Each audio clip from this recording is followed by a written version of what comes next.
Xadavien Sims commits to Oregon. We'll talk about what that means for the Oklahoma Sooners and their defensive line recruiting on today's episode of Locked On Sooners. You are Locked On Sooners, your daily podcast on the Oklahoma Sooners, part of the Locked On Podcast Network, your team every day.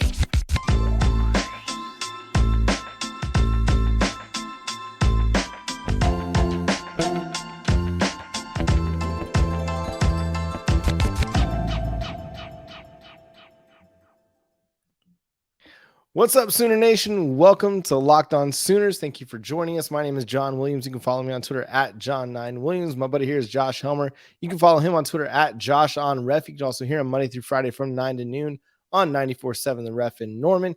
Thank you for making Locked On Sooners your first listen every single day. Shout out to all the everydayers, every member of that everyday club for being locked in with Locked On Sooners. Josh, one guy that seemingly is locked in is Xadavien Sims, who it looked like Oklahoma had kind of started turning the page for early last week. But then as his commitment approached on Saturday, Oregon seemed to take the lead again. And it is the Ducks that do land the commitment of the 4-star defensive line prospect, the number one player in the state of Oklahoma, according to the top 247 over at 247 Sports. Wow. Yeah, disappointing, obviously. I think we sort of prefaced this type of outcome with our show on Friday. It felt like, even though you were kind of holding on, when we taped the show for Friday, McQuistion, Thune, everybody, they still had predictions in for Oklahoma to land Xadavien Sims. Just about as soon as the publish button was hit, or the schedule button was hit, that prediction for Josh McQuistion, well, it flipped.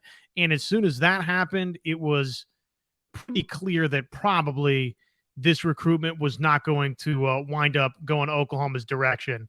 McQuistion that late in the game to go from Oklahoma to Oregon heard something from somebody that signified to him that, yes, this was going to go in Oregon's direction. And, I'm not going to, because Xadavien Sims picks Oregon, turn around and act like Xadavien Sims couldn't have been a terrific player at the University of Oklahoma. Now, with anybody, 5-star, 4-star guys, across the board, John, we don't know that anybody, and this would go for, though I feel like David Stone and Williams Nwaneri probably going to be NFL guys, but everybody, nothing's a surefire guaranteed thing. We do think that Xadavien Sims, blue chip kid, had a chance to be really, really good at Oklahoma. So the fact that he's chosen to go to Oregon, I'm not suddenly going to turn around and say that this is not somebody that Oklahoma wanted. Of course, Oklahoma wanted Xadavien Sims. It's a legitimate miss.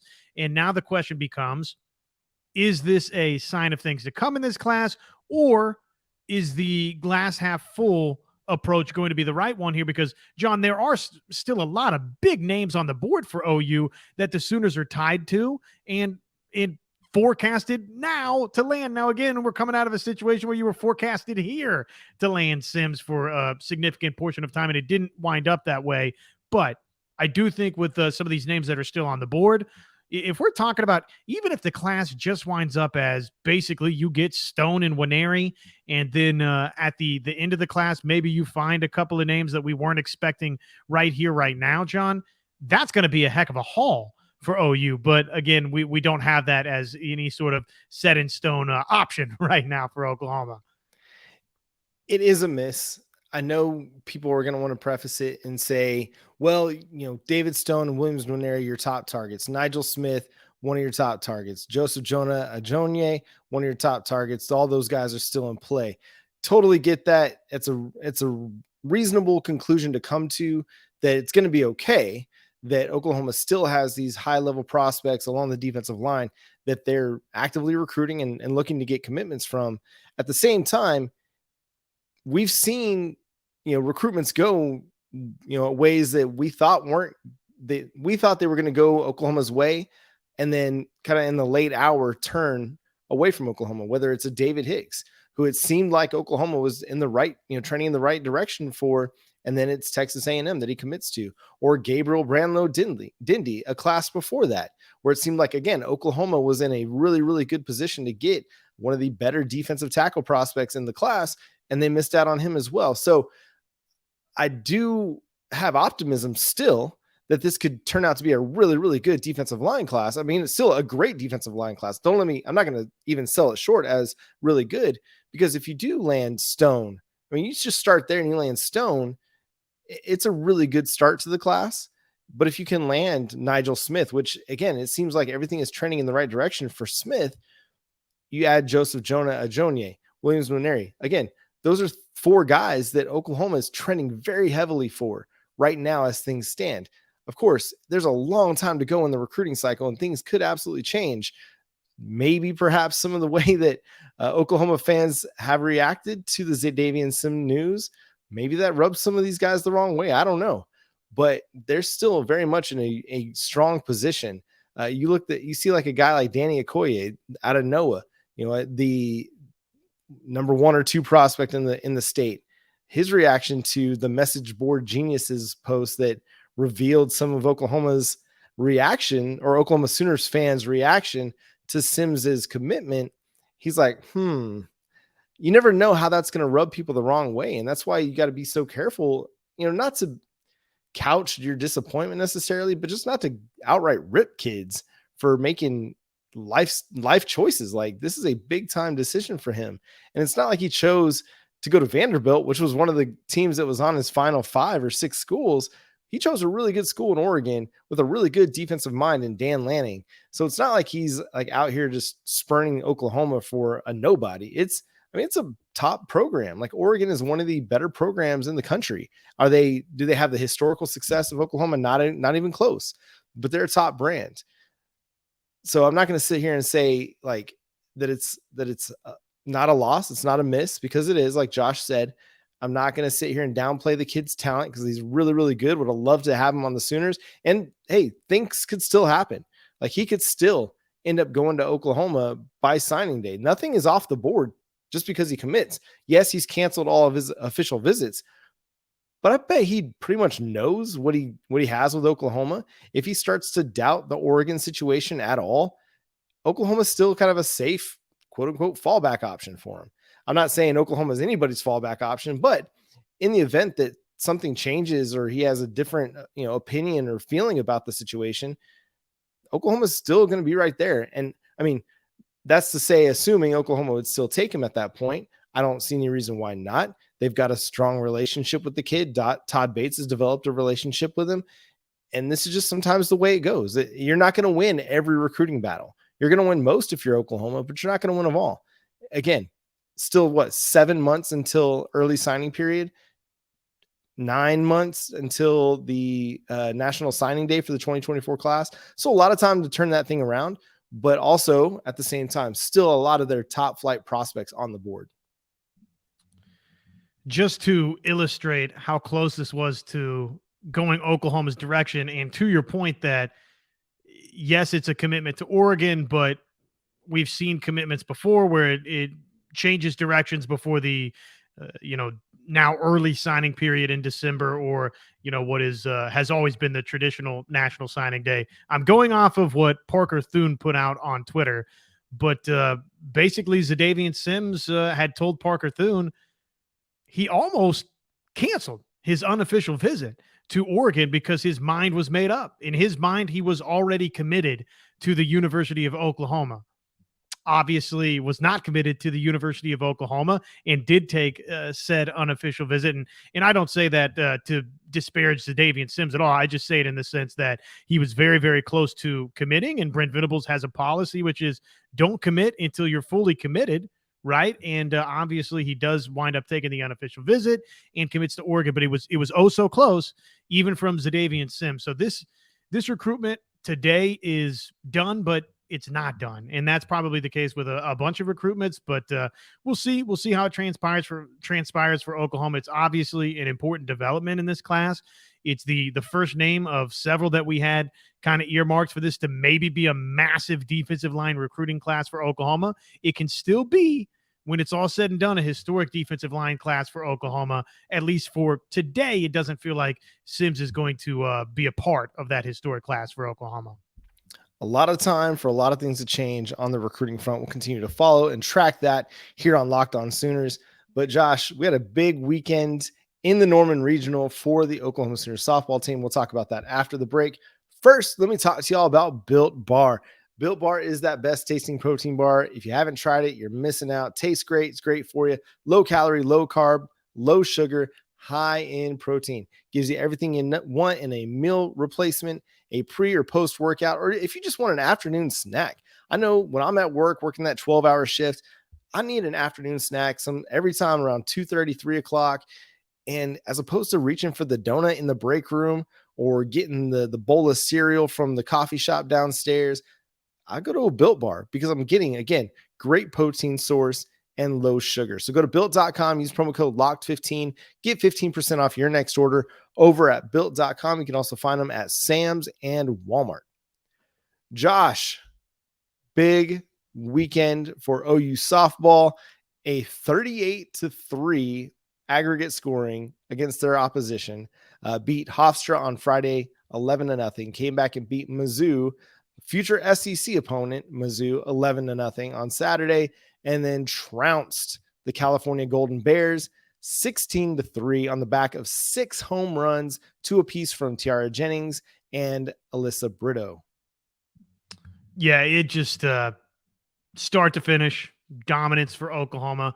Not that you would expect anything differently per se, but hey, it's postseason time. It's a Missouri team, a Cal team that they're in this Norman Regional for a reason, because they've shown that they can beat good teams. Oklahoma just throttled this Norman Regional, though. I mean, really from the word go, the offense, John, I mean, think about it. At times this season, we talked about, hey, why have the bats gone missing? This pitcher by committee approach for opponents. Why can Oklahoma not automatically solve that? Well, whatever you wanted to toss at the Sooners in terms of the opponent's approach in the circle, it didn't work this weekend against Oklahoma. I mean, the bats, the lineup, it is firing on all cylinders at the right time. The Sooners just in pitching, right, to only give up the 3 is a lot of what we've seen from this staff, that Oklahoma has that on 3 separate days. They can go, a different direction if they want to and get similar spectacular results for the most part. So now you've won 46 straight, and you head into the Super Regional, where it will be Clemson awaiting, set to come to the Supers here in Norman. 1 win to tie that mark from Arizona, sweep your way through the Supers, and all of a sudden Oklahoma will have the all-time consecutive wins mark. And oh, by the way, they'll be heading into the Women's College World Series, having won 48 straight. So amazing. I favor Oklahoma to do just that. It's kind of incredible what this program is doing again and again and again. Yeah, and there were big performances throughout the weekend. I mean, we talked about, Tiara Jennings and Alyssa Brito, both with 2 home runs today. Jocelyn Erickson had a home run as well. Her first home run of her postseason career. So that's huge for the true freshman. Through the first 2 games, Kinsey Hansen had 6 RBIs and a home run. Sydney Sanders now back-to-back days with a home run, just now getting going. I mean, you look at what's going on with the Sooners, and it's almost like, hey, we made it to where we were supposed to make it. We'd had our eyes set on the postseason all year long. We're here. Now it's time to turn it up. And they absolutely turned it up. Like, you couldn't have asked for a better weekend. Alex Storako, a little shaky there in that 3rd inning where she gave up the 3 runs, but kind of uncharacteristic. She wasn't able to escape the trouble, get out of the jam. But Nicole May comes in, finishes off the inning. And then her and Kirsten Deal, they pitch a perfect, 2 1/3 to close out that performance. Just, you really can't say enough about how well this team is playing. Jada Coleman, she reached base 3 times yesterday or on Saturday. And, because she walked 3 times and scored 3 runs, like up and down the lineup, everybody's playing really, really well. Grace Lyons had a couple home runs in the weekend. So just really fantastic performances all the way around, Josh. And I think it's easy to sometimes overlook even like what Nicole May did on Friday night and Jordy Ball did on Saturday. You know, Jordy Ball was absolutely electric. The two of them, they allowed just one hit apiece in their Friday, Saturday outings as Oklahoma, you know, just stormed through the first two games, but they were dominant. Nicole May and Jordy Ball were. And that's what the difference is between this team and maybe last year's team, is that your pitching staff is so stinking good. If Oklahoma's bats are going to do what they did this weekend, even if the pitching has one inning where it struggles, like that's not going to be enough to catch up to Oklahoma's offense. You got to hope that your pitchers can keep Oklahoma down, which is going to be a very, very difficult task, whether it's Clemson or whoever they'll face in the Women's College World Series, assuming they get there. I think it's a pretty safe assumption, but you know, Clemson's a good ball club. They're a good team. There's a reason that they're in the, you know, super regionals, why we're a seeded team. But Oklahoma, I mean, they're coming for it. They're coming for that third straight national championship. It's like they were women on a mission, and once they got where they wanted to get, all things came up and they just turned it on. It was awesome to watch. Well, and they've got a chance for history before they have a chance for history with a third straight national championship. So we'll see. It's going to be interesting for Oklahoma if, you know, this first or second game versus Clemson is close. Does the all-time consecutive wins thing, I mean, is that in there somewhere, or is that such a motivating factor, John, that it propels them to do more of what we saw in this Norman Regional, where they're just, you know, mashing the softball and hitting home runs left and right? And hello, Home Run Village. My name's Sydney Sanders. Just wanted to toss a souvenir out here for you. So I think there's a good chance that we do see that. I think, to me, I'm going to be surprised if Clemson is able to come into Norman and, you know, win one of these first two games. I think Oklahoma's sweeping their way into the Women's College World Series. And I think that it's not unfeasible, John, that we're talking about this team having gone undefeated throughout this postseason run. And by the end of it, we're having the conversation, okay, is this the greatest collegiate softball team of all time? Because they would stake their claim to that argument. I think it'd be hard to say that they wouldn't be that if you have the all-time consecutive wins in a season, you only lost the one time and you avenged the loss. So just amazing again what Sooner softball continues to do. How about the rest of the bracket? What happened? UCLA, I mean, it's shocking what happened to the Bruins, who were the number 2 overall seed. They're done. They're gone. Florida State had to fight, scratch, and claw their way. Clemson, who Oklahoma will see, it wasn't just right the way through. How about the rally? Did you see the rally for Washington? Absolutely crazy. Down 6-0 to come back with 7 runs in the 7th. Just unbelievable performance by them, and to pull that game out, because that was it. That was a winner take all game, and they just rallied, man. Incredible. I was going to say with the Florida State one, I mean, they got a perfect game out of their pitcher. Like, I'm blanking on the pitcher's name now, but I mean, she just came through and just was dominant for the Seminoles this week, or on Sunday, to get them there. And I'm finding it really quick because I don't want to not mention her, because it's absolutely worth mentioning. And that was Catherine Sandercock. Threw a perfect game. Florida State's first ever perfect game in the postseason. Incredible. You talked about the Bruins. What's funny about that one, San Diego State, they win the region, but didn't have to play UCLA because Grand Canyon and Liberty do all the dirty work for them, and they get to advance. Now they got to play Utah. Now that's an interesting matchup, because Utah, they won the Pac-12 tournament. San Diego State's one of those teams that's been rumored to potentially join the Pac-12 if future expansion occurs. So this could be a future Pac-12 matchup there. LSU, another seeded team that falls by the wayside. Louisiana Raging Cajuns, they came out of the Baton Rouge regional to pick that one up, which was really kind of fun to see these unseeded teams win. Oregon, who, I mean, they were probably one of those programs that was just right on the cusp of being able to earn a seed, but just right outside that. I mean, that was a tough bracket for the Notre Dame Fighting Irish, Arkansas. I talked about that in one of my write-ups for Sooners Wire, just how that was probably going to be one of the more competitive regions up over there in Fayetteville, and Oregon advances out of that one. But otherwise, a lot of it, everybody kind of held serve. Georgia advanced, Oklahoma State woke up. Like, where's this Cowgirls team been for like the last month? All of a sudden, they're just like, okay, yeah, we're good at softball. In case y'all forgot, like we're really good. And all of a sudden, they just like rolled everybody in their region. Yeah, it made the committee look pretty smart and could continue to make the committee look pretty smart if they take care of business in the Stillwater Super versus Oregon. Just looking at the super regional matchups, I'm going to say that Oklahoma State, Oregon for me is top of the board in terms of super regionals. I think Tennessee, Texas is a pretty tasty matchup. I think that's pretty intriguing. Utah, San Diego State, you mentioned that. Alabama, Alabama Northwestern is pretty decent. So there's some interesting matchups out there. Duke, Stanford is your 8-9 matchup. So we'll see if it plays like an 8-9 super regional, if it's truly that close. So pretty interesting how the bracket broke, and a couple of storylines there that probably we were not expecting for sure. Yeah, and don't sleep on Georgia versus Florida State. Georgia pulled off their best Oklahoma Sooners impersonation and outscored their opponents in Athens 32-6.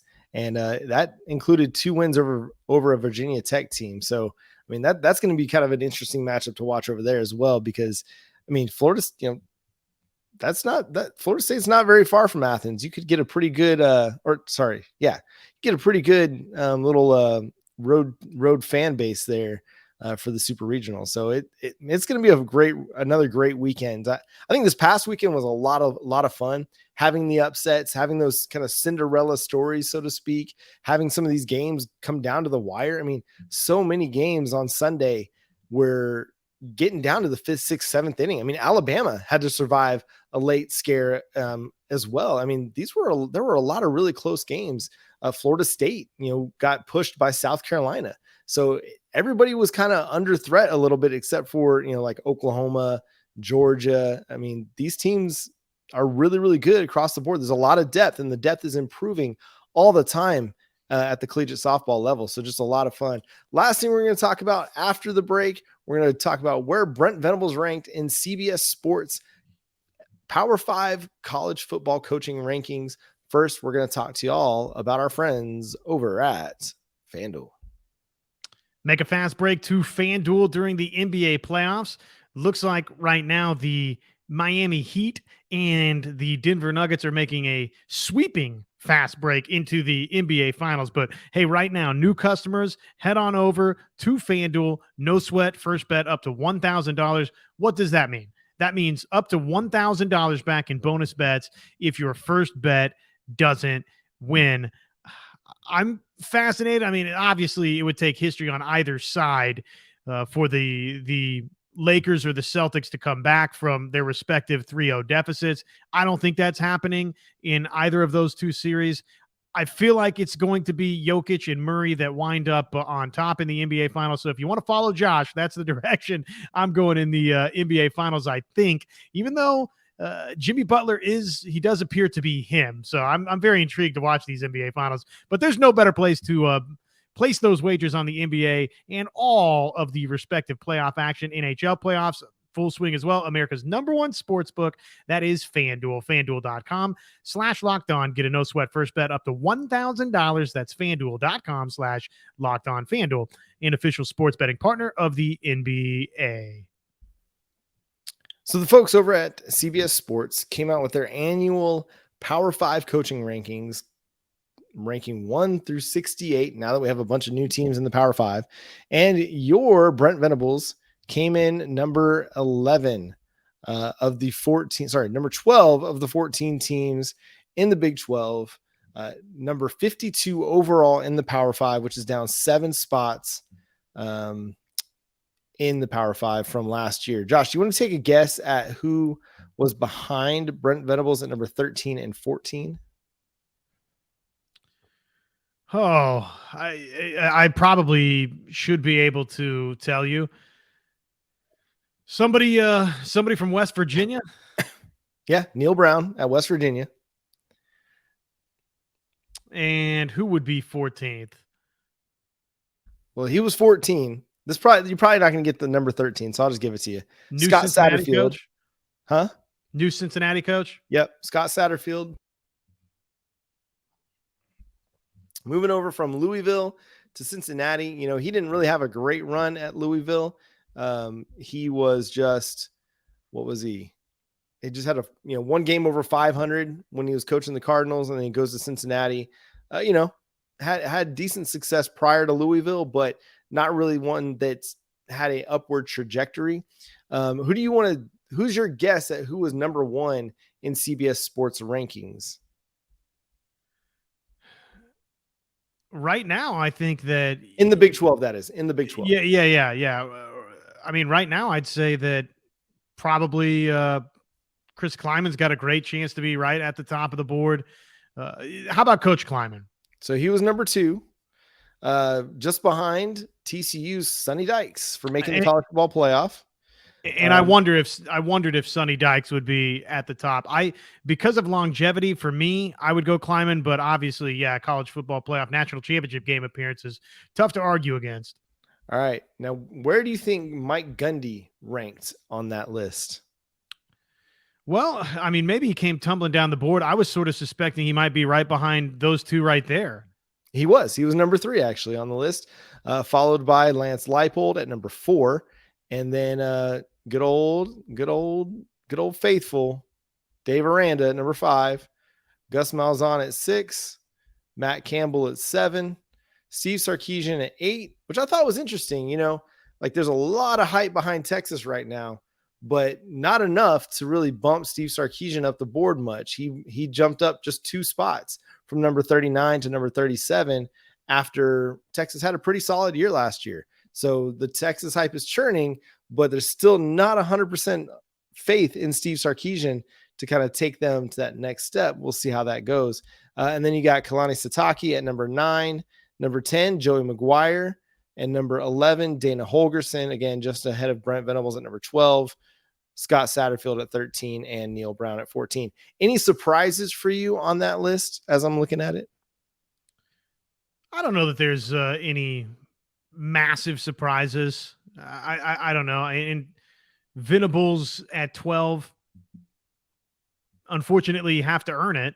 And 6 and 7 in one season as a head coach at a place like Oklahoma would not be that. So I'm not shocked to see Brent, tumbling down the board here a little bit. What about for you? Anything, Leipold at what was he, 4?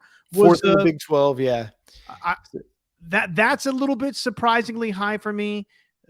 I know that obviously nice track record coming in, but to me, maybe not the same longevity as some of the other names in the mix. So I'm maybe a little surprised there, but coming off of a good season, okay, I get it. At a place like Kansas, where basically you're getting extra credit for anything positive. Yeah, it's an interesting list.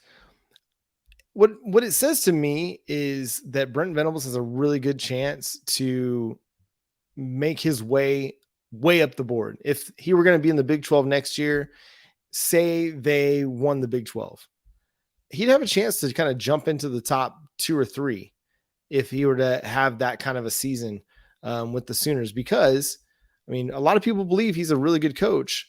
It's just he hasn't proven it yet. Well, if he came out and won the Big 12 this year, he'd have a chance to kind of rise significantly higher up this list.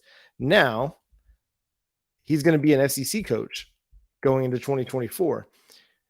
It'd be interesting to see, okay, if he wins the Big 12, how much would CBS Sports give him credit for when they go into the SEC next year? Would he end up being a top 25 coach, top 30 coach?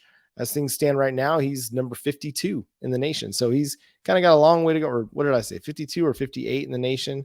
Got a long way to go to proving, that he's got 52. He's got the goods to be a long tenured head coach at the Power 5 level. But I kind of like where Oklahoma's at right now with this.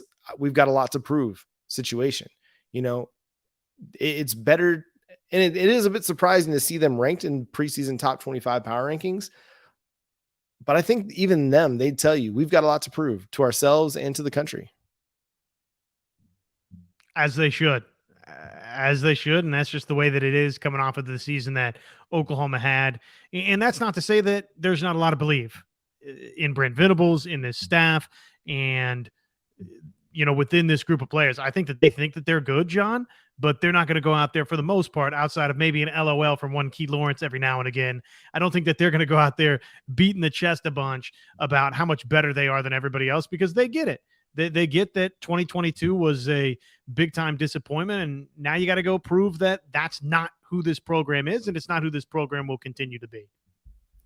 And we can't wait to see this team get out there and prove it on the football field come September. We're still just over 3 months away from the start of the college football season, but make sure you're tuned in for every bit of preseason coverage that we'll have for you here on Locked On Sooners. Subscribe to the show wherever you get your podcasts. We're free and available on all platforms and on YouTube. Hit that subscribe button and notification bell to let you know when new episodes drop. Follow Josh on Twitter at JoshOnRef, myself at John9Williams, and the show is Locked On Sooners on Facebook and Twitter and Instagram and TikTok. If you want to go over there, check that out as well. But until next time, he's Josh Helmer. I'm John Williams. We'll catch you then. Boomer Sooner.